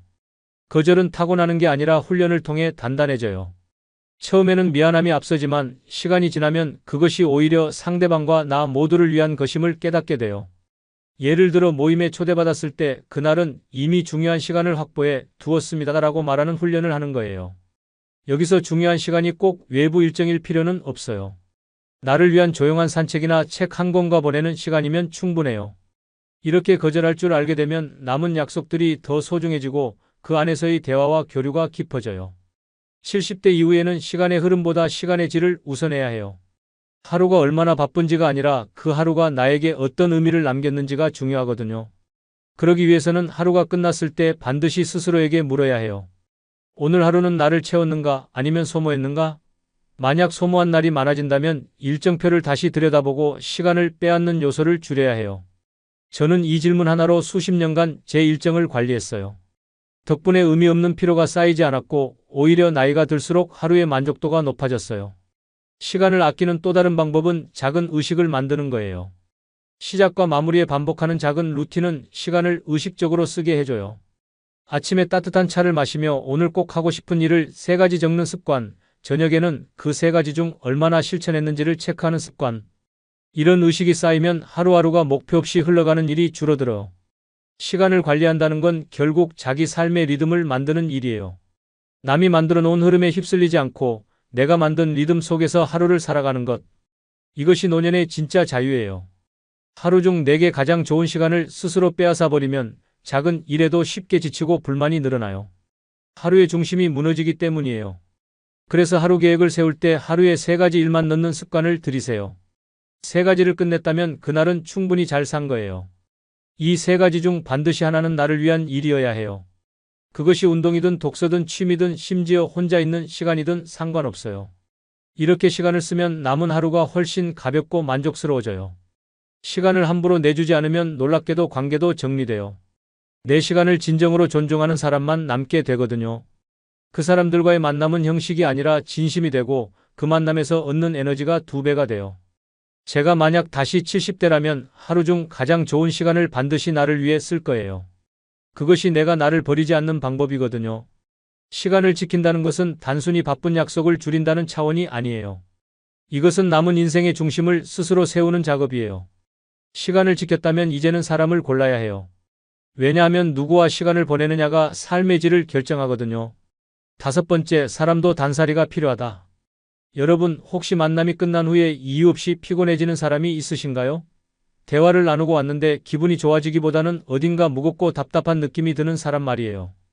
반대로 만나고 나면 마음이 편안해지고 기운이 차오르는 사람도 있을 거예요. 나이가 들수록 사람과의 관계가 내게 미치는 영향이 커져요. 젊을 때는 수십 명과 어울리면서도 그 안에서 소모되는 마음의 에너지를 크게 의식하지 못해요. 하지만 70대가 되면 하루의 기운과 마음의 여유가 제한되어 있기 때문에 한 번의 만남이 남기는 여운과 피로가 훨씬 크게 다가와요. 그래서 이 시기에는 누구와 시간을 보내는가가 삶의 질을 결정하는 중요한 기준이 돼요. 제가 89년을 살면서 가장 단호하게 배운 것 중 하나가 바로 이거예요. 사람과의 관계가 나를 살릴 수도 있고 서서히 소모시킬 수도 있다는 사실이에요. 만남이 끝난 뒤 마음이 편안해지고 기운이 차오르는 사람이 있는가 하면 반대로 가슴이 답답하고 이유 없는 피로가 몰려오는 사람이 있어요. 전자는 내 삶을 풍요롭게 하는 인연이고 후자는 내 영혼을 갉아먹는 인연이에요. 후자의 경우는 아무리 오래된 친구라도 아무리 가까운 친척이라도 거리를 두어야 해요. 시간이 아깝고 무엇보다 내 삶의 평온을 지켜야 하거든요. 이런 단호함이 없으면 남은 인생의 소중한 시간을 의미 없는 소모에 빼앗기게 돼요. 70대 이후에는 관계의 숫자보다 관계의 질을 기준으로 삼아야 해요. 젊을 때는 폭넓은 인맥이 기회와 가능성을 넓혀주지만 인생 후반전에는 그 폭이 나를 짓누르는 무게로 변할 수 있거든요. 그래서 반드시 스스로에게 물어야 해요. 이 사람과의 만남이 나를 성장시키는가 아니면 소모시키는가? 답이 후자라면 과감히 거리를 두어야 해요. 그것이 무례한 행동이 아니라 나와 상대방 모두를 위한 선택일 수 있어요. 침묵이 편안한 사람만 곁에 두라는 말에는 깊은 이유가 있어요. 말없이 있어도 불편하지 않은 관계는 이미 서로의 본질을 이해하고 있다는 뜻이거든요. 이런 관계에서는 불필요한 설명이나 변명 없이 있는 그대로의 나를 보여줄 수 있어요. 그리고 그런 관계가 남은 인생에서 진짜 힘이 돼요. 반면 매번 만나서 애써 대화를 이어가야 하고 작은 말 한마디에 긴장해야 하는 관계는 아무리 오래 지속됐어도 결국 부담이 돼요. 나이가 들수록 이런 부담을 견디는 힘은 점점 줄어들거든요. 많은 사람들이 관계를 줄이는 것을 두려워해요. 혼자가 될까봐, 사회적으로 고립될까봐 걱정하시죠. 하지만 경험상 불필요한 인연을 줄이면 오히려 마음이 더 열리고 새로운 좋은 인연이 들어올 여유가 생겨요. 삶의 그릇이 비워져야 새로운 물이 채워지는 것처럼 관계도 정리해야 새로운 관계가 들어와요. 저는 80세 이후로 매년 한 번씩 관계 점검을 했어요. 올해 나를 지치게 한 관계는 무엇인지, 나를 웃게 한 관계는 무엇인지 적어보고 전자의 경우는 다음 해에는 의도적으로 줄였어요. 놀랍게도 그렇게 줄이고 나니 나를 웃게 하는 사람들이 내 주위를 더 많이 채우게 되었어요. 70대에 접어든 지금 혹은 그 나이에 가까워진 지금 단호하게 결심해야 할 것은 영혼을 소모시키는 인연에서 걸어 나오는 거예요. 남은 시간은 과거를 억지로 붙잡는 데 쓰기에는 너무 소중해요. 내가 누구와 시간을 보내느냐가 곧 내가 어떤 사람이 되어가느냐를 결정하거든요. 그러니 나를 빛나게 하는 사람과만 시간을 보내세요. 그들이 남은 인생의 품격을 만들어줄 거예요. 관계를 정리한다고 해서 무례하게 등을 돌리라는 게 아니에요. 대신 자연스럽게 거리를 두고 만남의 빈도를 줄이고 그 시간과 에너지를 나를 살리는 관계나 활동에 쓰면 되는 거예요. 처음엔 죄책감이 들 수 있어요. 하지만 곧 깨닫게 될 거예요. 마음을 지키는 것이야말로 나이 든 사람의 가장 큰 의무라는 것을요. 몸의 군살을 빼듯이 관계의 군살도 줄여야 해요. 그리고 남는 건 소수지만 깊이 있는 인연들이에요. 그런 인연들은 내가 말하지 않아도 내 마음을 알아주는 사람들이에요. 그런 관계에서는 오히려 침묵이 대화를 대신해요. 차를 마시며 창밖을 보는 그 고요 속에서 서로가 있다는 사실만으로도 안심이 되거든요. 이런 안도감은 젊은 시절의 화려한 사교보다 훨씬 값져요. 그리고 관계를 줄이면 나를 들여다볼 시간이 늘어나요. 우리는 종종 사람들과의 만남으로 외부 세계에만 시선을 두고 살아가는데 나이가 들면 내부 세계를 돌보는 시간이 훨씬 더 중요해져요. 나를 소모시키는 관계를 줄이면 그 빈자리에 독서, 취미, 산책 같은 나를 채우는 시간이 들어와요. 이런 시간들이 쌓이면 삶의 만족도가 눈에 띄게 높아져요. 마지막으로 영혼을 소모시키는 인연에서 걸어나오는 용기는 주변 사람들에게도 좋은 영향을 미쳐요. 나를 지치게 하는 관계에 억지로 매달리는 모습을 보면 가족이나 친구들도 그 패턴을 답습할 수 있어요. 하지만 내가 내 행복을 위해 단호하게 선택하는 모습을 보여주면 그것이 하나의 본보기가 되는 거죠. 침묵이 편안한 사람, 웃음을 주는 사람, 나를 있는 그대로 인정해주는 사람과만 남은 시간을 나누세요. 그 선택이 곧 품격 있는 노년을 만드는 길이에요. 하지만 좋은 사람들과만 지내도 또 다른 문제가 생길 수 있어요. 바로 정체되는 거예요. 6번째, 배움은 젊음의 비밀이다. 여러분, 언제 마지막으로 새로운 걸 배우셨나요? 아마 기억이 잘 안 나실 거예요. 나이가 들면 자연스럽게 배움을 멈추게 되거든요. 이미 충분히 살아봤으니 더 이상 배울 게 없다고 생각하거나 나이 들어서 무엇을 새로 배우냐는 생각을 하게 되죠. 하지만 제가 89년을 살면서 확실히 깨달은 건 사람은 배우기를 멈춘 날부터 늙기 시작한다는 거예요. 단순히 주름이 늘고 흰머리가 생겨서 늙는 게 아니라 궁금증이 사라지고 새로운 것을 받아들이는 마음이 닫히면서 정신이 서서히 굳어지는 거예요. 몸이 시간이 지나면 어쩔 수 없이 늙지만 마음의 젊음은 스스로 지킬 수 있어요. 그리고 그 방법이 바로 새로운 것을 배우는 습관이에요. 배움은 마음을 늙지 않게 하는 젊음의 셈이거든요. 70대에 들어서면 익숙한 것들만 하게 돼요. 같은 시간에 일어나고 같은 길로 산책하며 같은 TV 프로그램을 보고 같은 사람들만 만나죠. 편안하긴 하지만 그 편안함 속에 갇히면 마음은 점점 경직돼요. 그래서 제가 70대라면 매년 하나씩은 새로운 것을 배울 거예요. 그것이 외국어든 악기든 요리든 스마트폰 활용법이든 상관없어요. 중요한 건 익숙하지 않은 세계의 문을 여는 거예요. 익숙하지 않은 것은 처음엔 귀찮고 어려워요. 하지만 바로 그 순간 내가 깨어나고 마음이 설레는 거예요. 저는 80대 초반에 그림을 배우기 시작했어요. 어릴 적엔 미술과 인연이 없었고 젊었을 땐 일하느라 그런 생각조차 못했거든요. 그런데 우연히 마을 문화센터에서 수채화 강좌를 보게 됐고 한번 해보자는 마음으로 시작했어요. 처음엔 붓을 어떻게 잡아야 할지도 몰랐지만 몇 주가 지나자 나도 모르게 색을 섞는 재미에 빠졌어요. 완성된 그림이 서툴러도 새로운 것을 시도하는 그 과정에서 내가 살아있음을 느꼈어요. 무엇보다 같은 반에서 만난 사람들과의 대화가 즐거웠어요. 나와 전혀 다른 배경을 가진 사람들이었지만 같이 배우는 사람이라는 공통점이 우리를 묶어줬거든요. 배움의 장점은 기술을 익히는 것보다 마음의 회복에 있어요. 무언가를 배우면 내일이 조금씩 달라져요. 내일은 오늘보다 나아질 수 있다는 기대가 생기는 거죠. 그 기대가 하루를 견디게 하고 고독을 줄여줘요. 심리학 연구에 따르면 새로운 것을 배우는 시니어는 그렇지 않은 사람보다 우울증 위험이 절반 이하로 낮다고 해요. 배우는 과정에서 성취감과 자기 효능감이 회복되기 때문이에요. 그리고 배움은 뇌 건강에도 직접적인 영향을 줘요. 나이가 들면 뇌세포가 줄어드는 건 사실이지만 새로운 것을 배울 때 시냅스 연결이 강화되고 뇌의 가소성이 유지되거든요. 즉, 뇌가 더 오래 젊게 유지되는 거예요. 치매 전문의들이 공통으로 하는 말이 있어요. 뇌는 쓰면 쓸수록 늙지 않는다고요. 책을 읽는 것만으로도 좋지만 그보다 한 단계 더 나아가 직접 몸과 손, 눈을 함께 쓰는 배움이 효과가 더 커요. 예를 들어 피아노를 배우면 악보를 읽고 손가락을 움직이고 음악을 들으며 뇌의 여러 부위를 동시에 사용하게 되거든요. 70대 이후에는 실용성보다 호기심을 기준으로 배움을 선택하는 게 좋아요. 돈을 벌기 위해 배우는 게 아니라 순수하게 즐기기 위해 배우는 거죠. 그래야 부담 없이 오래 지속할 수 있어요. 배우는 과정에서 실패와 서툼은 당연해요. 오히려 그 서툼이 삶의 활력을 줘요. 어린 시절 처음 자전거를 탈 때 넘어졌던 것처럼 새로운 것을 배우며 느끼는 시행착오가 마음을 젊게 유지해요. 배움은 사람을 사람에게로도 데려다 줘요. 내가 모르는 것을 아는 사람을 만나고 나와 비슷하게 배우는 사람과 친구가 되는 거죠. 그리고 그 관계는 이해와 존중을 바탕으로 만들어져요. 배움의 자리는 경쟁보다 격려가 많아요. 당신 그림이 참 따뜻하네요. 오늘 발음이 아주 좋아졌어요. 이런 말들이 나를 더 배우게 만들고 그 과정에서 마음은 더욱 단단해져요. 결국 나이가 들어서도 배우는 사람은 내일을 기다려요. 내일이 기다려진다는 건 아직도 살아있다는 증거예요.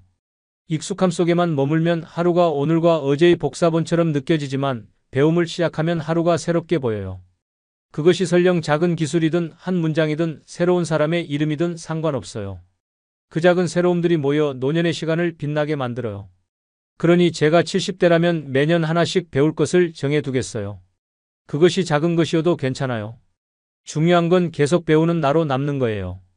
그렇게 살아간다면 나이는 숫자에 불과하고 마음은 여전히 봄날처럼 맑고 설레는 상태로 머물 수 있어요. 나이가 들어서도 배움을 이어가는 데에는 또 다른 중요한 이유가 있어요. 그것은 변화에 적응하는 힘을 기르기 위해서예요. 70대 이후의 세상은 너무 빨리 변해요. 기술은 매년 새롭게 바뀌고 생활 방식도 조금만 방심하면 따라가기 어려울 정도로 변화하거든요. 그런데 새로운 것을 배우는 사람은 변화에 겁먹지 않아요.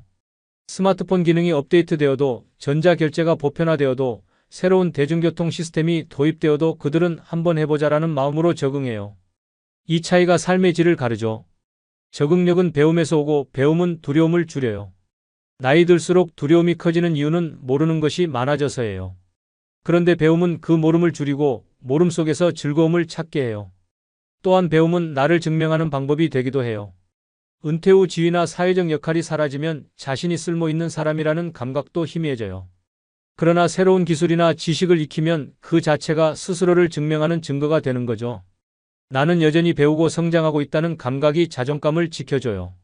실제로 저는 90세가 넘어도 한글 워드 프로세서와 동영상 편집을 배우는 사람들을 만났어요. 그들의 표정은 30대 못지않게 생기 있었고 배우면서 얻은 성취를 자랑스러워했어요. 배움은 이렇게 나를 과거의 틀에 가두지 않고 현재 진행형으로 만들어줘요. 또 하나, 배움은 다른 세대와 연결되는 다리가 되기도 해요. 손주에게 스마트폰 사용법을 배우거나 젊은 강사에게 새로운 운동을 배우는 과정에서 세대 간 대화가 생겨요. 이 대화는 단순한 정보 교환을 넘어 서로의 세계를 이야기하는 통로가 되는 거죠. 젊은 세대는 노인을 배울 준비가 된 사람으로 보고 노인 자신은 젊은 세대를 가르쳐줄 수 있는 사람으로 인식하게 돼요. 이런 상호작용은 외로움을 줄이고 세상과의 연결을 유지시켜줘요. 70대 이후의 배움은 속도보다 방향이 중요해요. 빠르게 배우려 애쓰지 않아도 돼요. 중요한 건 포기하지 않고 천천히라도 꾸준히 나아가는 거예요. 매일 10분이라도 투자하면 1년 뒤에는 전혀 다른 자신을 만나게 될 거예요. 하루 10분이 작아 보이지만 그 시간이 모이면 놀라운 변화가 찾아와요. 또한 배우는 과정에서 완벽함을 내려놓는 것이 좋아요. 젊을 때처럼 빨리 익히지 못하더라도 괜찮아요. 완벽함보다 즐거움에 집중하면 배움이 오래 가거든요. 제가 70대라면 매일 일정 시간은 배움 전용 시간으로 비워둘 거예요. 아침에 머리가 맑을 때든 저녁에 하루를 정리한 후든 그 시간은 오직 배우는 데만 쓸 거예요. 그리고 배운 것을 기록할 거예요. 노트에 한 줄씩 적든 사진을 찍든 녹음을 하든 상관없어요. 기록은 배운 것을 내 것으로 만드는 가장 확실한 방법이거든요. 배우고 기록하고 다시 보며 복습하는 이 과정이 나를 단단하게 만들어요. 배움은 결코 늦지 않아요. 시작이 빠를수록 좋지만 늦게 시작했다고 해서 가치가 줄어드는 건 아니에요. 오히려 나이가 들어 배우면 젊었을 때보다 더 깊이 느끼고 더 오래 기억해요. 경험이 쌓여 있기 때문에 새로운 지식과 연결되는 지점이 많아지고 그것이 배움의 깊이를 더하거든요. 결국 나이와 상관없이 배우는 사람은 매일 조금씩 새로운 자신으로 살아가요. 그 변화가 하루를 설레게 만들고 인생의 남은 시간을 빛나게 해요. 나이가 들수록 중요한 건 얼마나 오래 사느냐가 아니라 어떻게 살아가느냐예요. 그리고 배움은 그 어떻게를 바꾸는 가장 확실한 방법이에요. 그런데 이 모든 것을 지키려면 마지막 습관이 필요해요. 바로 마음을 돌보는 일이에요. 7번째, 마음 청소의 기적. 여러분, 집은 매일 청소하시죠? 먼지가 쌓이면 지저분해지고 건강에도 안 좋으니까요. 그런데 마음은 어떠세요? 마음에도 먼지가 쌓인다는 걸 아시나요? 나이가 들면 하루하루가 조용해지는 대신 그 조용함 속에 보이지 않는 먼지가 서서히 내려앉아요. 몸에 쌓이는 먼지는 눈으로 보이지만 마음에 쌓이는 먼지는 눈에 보이지 않기에 더 위험해요. 그 먼지는 걱정, 불안, 후회, 오래된 미움, 비교심, 그리고 설명할 수 없는 허무감이에요. 젊었을 때는 하루를 바쁘게 살다 보면 이런 먼지가 쌓일 틈이 없어요. 직장에서는 동료와 부딪히고 집에서는 가족과 웃고 울며 지내고 주말에는 친구들과 어울리며 시끌벅적하게 지내거든요. 그러다 보니 마음이 무거워질 새도 없이 새로운 사건과 감정이 들어와 이전의 찌꺼기를 밀어내주죠. 하지만 70대 이후에는 이야기가 달라져요. 사회적 역할은 줄어들고 사람을 만나는 빈도도 줄어들어요. 바쁘게 움직일 필요가 없어지면서 몸은 편해지지만 마음의 통로는 점점 좁아져요. 통로가 좁아지면 공기가 잘 순환되지 않는 방처럼 마음속에도 탁한 기운이 고여요. 그래서 하루에 한 번 의도적으로 마음의 창문을 열고 먼지를 털어내야 해요. 제가 89년을 살면서 그 습관이 얼마나 중요한지를 온몸으로 배웠거든요. 하루를 돌아보지 않으면 마음속에 아주 작지만 뾰족한 가시들이 남아요.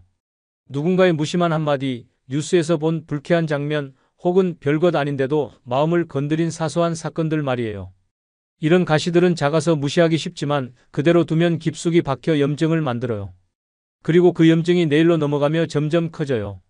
그러다 어느 날 이유 없이 모든 것이 귀찮고 세상이 삭막하게만 느껴지게 되는 거죠. 이것이 바로 마음의 먼지가 쌓인 상태예요. 그래서 저는 매일 저녁 하루 중 가장 고요한 시간에 나를 위한 의식을 가져요. 창문을 열고 바람을 맞으며 깊게 호흡을 해요. 그날 나를 웃게 한 일 3가지를 먼저 떠올려요. 손주의 영상통화, 아침에 마신 따뜻한 차 한 잔, 혹은 길가에서 본 노란 꽃 한 송이.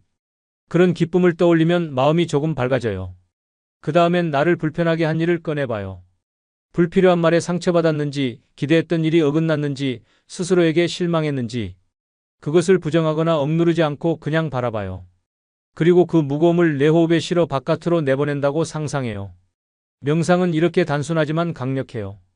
단 10분이라도 호흡과 마음을 연결하면 머릿속 소음이 줄어들어요. 어떤 날은 기도로, 어떤 날은 산책으로 그 시간을 대신했어요. 기도는 내 시선을 나에서 세상으로, 그리고 다시 나로 되돌려 주었고, 산책은 발걸음이 느려질수록 마음도 함께 느려지게 만들었어요. 길가의 나무를 바라보거나 노을이 물드는 하늘을 보면 하루의 무게가 부드럽게 풀렸어요. 기록도 빼놓을 수 없어요. 종이에 오늘의 마음이라는 제목을 적고 그날 느낀 감정을 한 줄로 써요. 기쁘다, 서운하다, 평온하다. 감정을 단어로 옮기는 순간 그것은 나를 지배하던 힘을 잃어요. 눈에 보이지 않던 것이 눈앞에 나타나는 순간 우리는 그것을 객관적으로 바라볼 수 있게 되거든요. 마음의 먼지를 털어내는 일은 매일 집안을 청소하는 것과 같아요.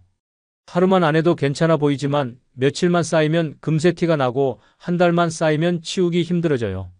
마음도 마찬가지예요. 그날 조금씩 털어내야 쉽게 유지되는 거죠. 중요한 건 이 시간을 약속처럼 지키는 거예요. 다른 사람과의 약속은 잘 지키면서 정작 나와의 약속은 쉽게 미루는 경우가 많잖아요. 그러나 이 약속은 건강검진보다, 운동보다, 심지어 식사보다 중요해요. 왜냐하면 마음이 무너지면 몸도 관계도 모든 것이 무너지거든요. 제가 70대라면 하루 일정 속에 마음 청소 시간을 제일 먼저 적어 넣을 거예요. 하루 10분이든 20분이든 상관없어요. 그 시간만큼은 전화를 꺼두고 TV를 끄고 오직 나 자신과 대화를 나눌 거예요. 그리고 그 시간 덕분에 나머지 하루가 훨씬 가벼워지고 더 단단해질 거예요. 마음을 돌보는 일은 결코 사치가 아니에요. 그것은 살아남기 위한 필수 습관이거든요.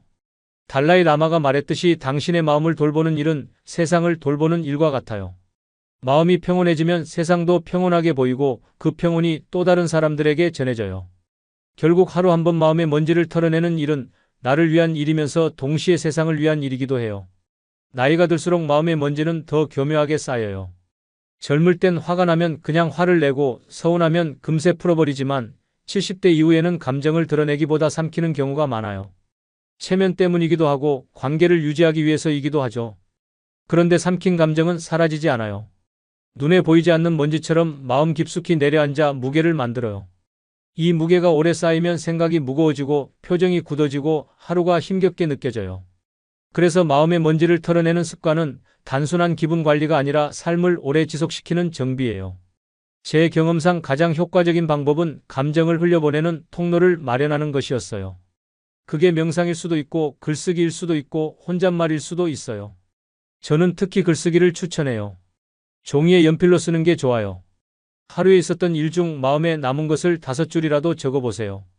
불편했던 감정이든 즐거웠던 순간이든 상관없어요. 쓰는 동안 생각이 정리되고 감정의 먼지가 떨어져 나가요. 그리고 글을 쓰고 나면 마음속 공간이 넓어져 다른 것을 담을 여유가 생겨요. 또 다른 좋은 방법은 마음 정리 산책이에요. 이 산책은 운동을 위한 산책과 달라요.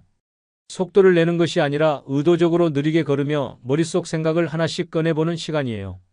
발걸음 하나에 숨을 들이쉬고 다음 발걸음에 숨을 내쉬면서 그날의 일을 정리해요. 길가의 나무, 바람, 하늘을 바라보면서 이건 내려놓자, 이건 내일에도 늦지 않다 하고 스스로에게 말해주세요. 그러면 걱정이 조금씩 작아지고 마음의 온도가 내려가요. 마음 청소는 대화로도 이루어져요. 믿을 수 있는 친구나 가족과 그날 있었던 일을 나누는 거예요. 굳이 조언을 듣기 위해서가 아니라 내 마음을 밖으로 꺼내놓는 것이 목적이에요. 마음속 깊은 곳에 있던 먼지가 공기 중으로 나오면 그것은 더 이상 나를 짓누르지 않거든요. 중요한 건 이 모든 과정을 매일 하는 거예요. 먼지는 하루만 해도 쌓이고 그날 털어내지 않으면 다음날 먼지와 합쳐져 더 두꺼워져요. 하루 한 번 10분이면 충분해요. 그 10분이 쌓이면 마음이 오래도록 맑게 유지돼요. 저는 90이 넘은 지금도 자기 전 10분을 이 시간으로 쓰고 있어요. 덕분에 아침에 일어날 때 마음이 가볍고 하루를 시작할 힘이 생겨요. 당신의 마음을 돌보는 일은 세상을 돌보는 일이에요. 마음이 맑아야 세상도 맑게 보이거든요. 그리고 그 맑음이 주변 사람들에게도 전해져요. 하루 한 번 마음의 먼지를 털어내는 습관은 나를 위해서지만 동시에 세상을 위한 작은 기여이기도 해요. 이 습관을 가지면 나이와 상관없이 하루가 다시 새로워져요. 자, 이렇게 해서 제가 다시 70대로 돌아간다면 반드시 지킬 7가지 원칙을 모두 말씀드렸어요. 몸이 곧 자유다. 웃음이 약이다. 작은 돈에 큰 힘. 시간은 내가 주인이다. 사람도 단살이가 필요하다. 배움은 젊음의 비밀이다. 그리고 마음 청소의 기적. 89년을 살아보니 나이 드는 것은 누구도 피할 수 없지만 어떻게 늙어갈지는 철저히 내 선택에 달려 있다는 걸 알았어요. 이 7가지 원칙은 단순한 생활 습관이 아니라 나라는 사람의 모양을 다시 세우는 기둥이었어요. 선택의 순간은 늘 지금이에요. 내일이 아니라 오늘이에요. 오늘의 선택이 쌓여 나머지 인생을 만들거든요. 그래서 이 말을 전하고 싶어요. 지금이 바로 선택의 순간입니다. 이 중 단 하나만이라도 오늘부터 실천해 보세요. 거창할 필요 없어요. 단 5분이라도 좋아요. 하루 한 번 웃는 시간을 만들든 오래 미뤄둔 취미를 다시 시작하든 필요 없는 모임을 한번 거절하든 작은 행동 하나가 다음 계단을 만들어줄 거예요. 70대 이후의 삶이 완전히 달라질 수 있는 씨앗은 거창한 결심이 아니라 매일의 작고 단단한 선택 속에 있어요. 그리고 그 씨앗이 자라면 당신은 나이와 상관없이 여전히 성장하는 사람으로 살아가게 될 거예요. 다음 영상에서는 실제로 이 원칙들을 실천한 분들의 놀라운 변화 이야기를 들려드릴 예정이에요.